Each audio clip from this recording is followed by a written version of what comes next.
ગુજરાત વિધાનસભાના અધ્યક્ષ અને થરાદના ધારાસભ્ય શંકર ચૌધરીએ પોતાના મત વિસ્તારમાં પૂર્વ પ્રધાનમંત્રી અને ભારત રત્ન અટલ બિહારી વાજપેયીના જન્મદિવસની ઉજવણીના ભાગરૂપે મેગા મેડિકલ કેમ્પનું આયોજન કર્યું હતું, જેમાં 50થી વધારે નિષ્ણાંત તબીબોની અલગ ટીમો અને મેડિકલના સ્ટાફ દ્વારા અલગ અલગ રોગોનું આધુનિક મશીનોના માધ્યમથી નિદાન કરવામાં આવ્યું હતું।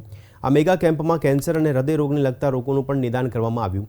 અટલ બિહારી વાજપેયીના જન્મદિવસ પર યોજાયેલા આ મેગા મેડિકલ કેમ્પમાં 5000 કરતાં વધુ લોકોએ લાભ લીધો હતો। આ મેડિકલ કેમ્પમાં જે પણ લોકોને ગંભીર પ્રકારની બીમારી જણાશે તો તેમને વધુ સારવાર અર્થે અમદાવાદ લઈને સારવાર આપવામાં આવે તેવું આયોજન કરવામાં આવ્યું હતું।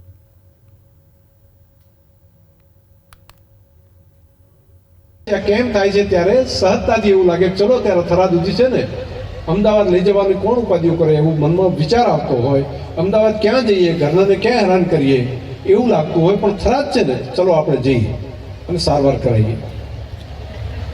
એમાંય ગામમાંથી જ્યારે બસ આવતી હોય તો એવું લાગે ચલો તકલીફ થોડી છે ને આપણે બેસી જઈએ, અને એના કારણે કરીને કેટલા બધા લોકોને નાની જે તકલીફ હોય, હાડકાના રોગ માટે મેં જોયું તો લગભગ 40-50 જેટલા લોકો હતા।